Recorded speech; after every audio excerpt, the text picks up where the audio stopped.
రాజకీయాల్లో హత్యలు ఉండవు, ఆత్మహత్యలే ఉంటాయంటారు. సరిగ్గా తిరువూరు ఎమ్మెల్యే కొలికపూడి శ్రీనివాసరావుకు అది వర్తిస్తుందన్న అభిప్రాయం వ్యక్తమవుతోంది. ఎమ్మెల్యే అయిన 7 నెలల్లో ఆయన రెండోసారి టీడీపీ విచారణ కమిటీ ముందు హాజరు కావడం చర్చనీయాంశంగా మారింది. పదే పదే ఆయన తరచూ వివాదాల్లో చిక్కుకు ఉండడం, అనవసర దూకుడు ప్రదర్శిస్తుండడం నియోజకవర్గ ప్రజలతో పాటు ఇటు టీడీపీ అధిష్టానానికి కూడా తలనొప్పిగా మారింది. 2 సార్లు కమిటీకి వివరణ ఇచ్చుకున్న ఆయన ఈసారైనా జాగ్రత్తగా ఉంటారా లేదా అనే విషయం ఇప్పుడు ప్రశ్నార్థకంగా మారింది.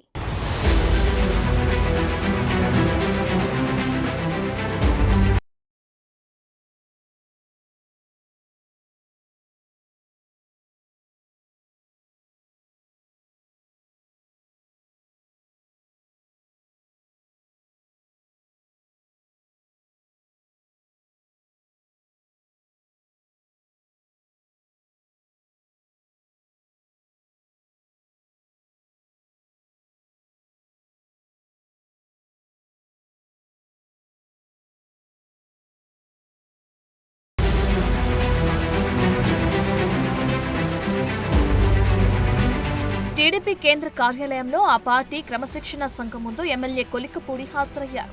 క్రమశిక్షణ సంఘం సభ్యులు వర్ల రామయ్య, ఎంఏ షరీఫ్, కొనకళ్ల నారాయణ, బీసీ జనార్దన్ రెడ్డి, పంచుమర్తి అనురాధ ఈ విచారణలో పాల్గొన్నారు.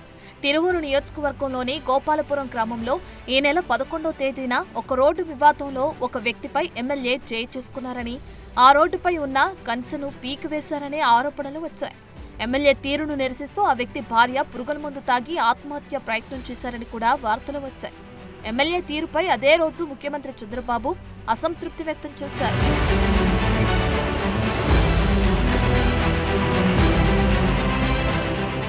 ఆయన ఆదేశంతో పార్టీ క్రమశిక్షణ సంఘం కొలికపూడిని తమ ముందుకు పిలిచింది. అయితే తాను ఏ తప్పు చేయలేదని కొలికపూడి శ్రీనివాసరావు వాదిస్తున్నారు. ఏదేమైనా ఓ ఎమ్మెల్యేగా ఉండి టీడీపీ క్రమశిక్షణ కమిటీ ముందు 2 సార్లు విచారణకు హాజరైన ఏకైక వ్యక్తిగా తిరువూరు ఎమ్మెల్యే కొలికపూడి శ్రీనివాసరావు నిలిచారు.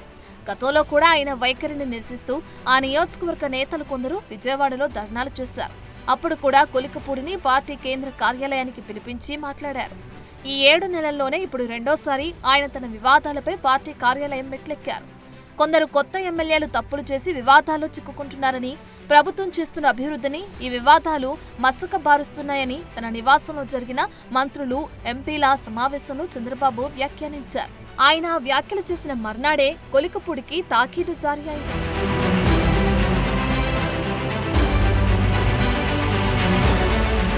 ఉమ్మడి కృష్ణా జిల్లాలో ఇంతకు ముందెప్పుడు ఏ ఎమ్మెల్యే కూడా ఇలా క్రమశిక్షణ కమిటీ ముందు హాజరైన దాఖలాలు లేవు. గతంలో దేవినేని ఉమామహేశ్వరరావు, వల్లభనేని వంశీ మధ్య వివాదం తలెత్తినప్పుడు మాత్రమే ఒకసారి టీడీపీ క్రమశిక్షణ సంఘం జోక్యం చేసుకుంది. అయితే అప్పట్లో విచారణకు మాత్రం పిలవలేదు. ప్రజాప్రతినిధిగా వ్యవహరించాల్సిన కొలికపూడి అధికారిగా మారి వివాదాస్పద నిర్ణయాలు తీసుకోవడంతో క్రమశిక్షణ కమిటీ ముందు హాజరు కావాల్సిన పరిస్థితి వచ్చింది.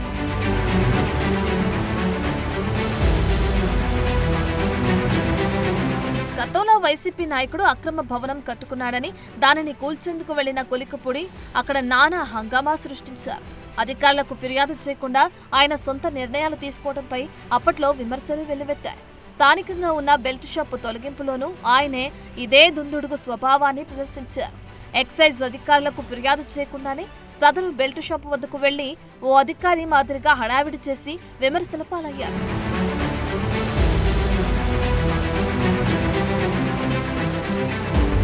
నియోజకవర్గంలో పేకాట నిర్వహణకు సంబంధించి తనకు ఎమ్మెల్యే అనుమతులిచ్చారని సిట్యాల సర్పంచ్ ఎక్కడో వ్యాఖ్యలు చేశారన్న విషయాన్ని కూడా కొలికపూడి వివాదాస్పదం చేసుకున్నారు. భవన నిర్మాణ కార్మికులతో సమావేశం పెట్టి సదరు సర్పంచ్ను బండబూతులు తిట్టడం, ఈ విషయానికి మనస్తాపం చెంది సర్పంచ్ సతీమణి ఆత్మహత్యకు ప్రయత్నించడం వివాదాస్పదంగా మారింది.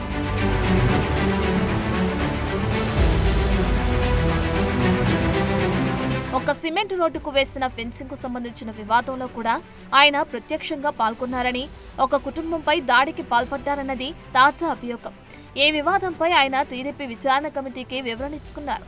వైసీపీ వార్డు సభ్యుల కుటుంబాన్ని ఆయన ప్రస్తావిస్తూ గతంలో ఆ కుటుంబం జవహర్, స్వామిదాసులపైనే దాడులకు పాల్పడిందని ఆరోపించారు. ఇది వాస్తవమే అయినా తప్పు చేసిన వారిపై చర్యలు తీసుకోవటానికి యంత్రాంగం ఉందని కొలిక్కిపూడి దుందుడుకుతనం అవసరం లేదనే వాదన వినిపిస్తుంది. మీరు ఆ ఫోటోలు కూడా చూస్తే నేను ఆ కంచెలో నుంచి వంగి దాటి వెళ్ళాను. నేను ఆ తర్వాత నాతో ఉన్న వాళ్ళు తీసేశారు.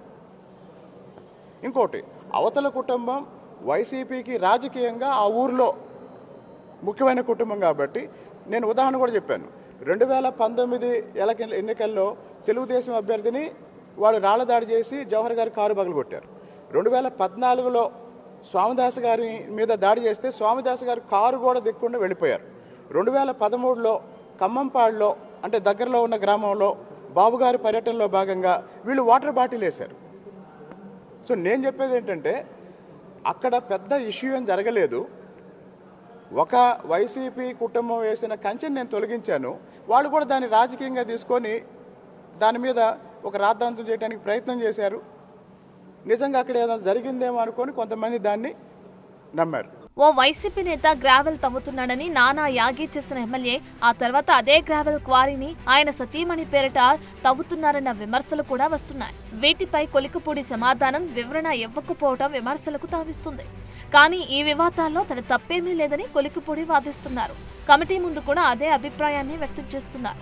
ఆయన వాదన నిజమే అయినా ఆ పేరుతో నియోజకవర్గ ప్రజలకు భయభ్రాంతులను గురిచేసేలా వ్యవహరించడం విమర్శల పాలవుతుంది.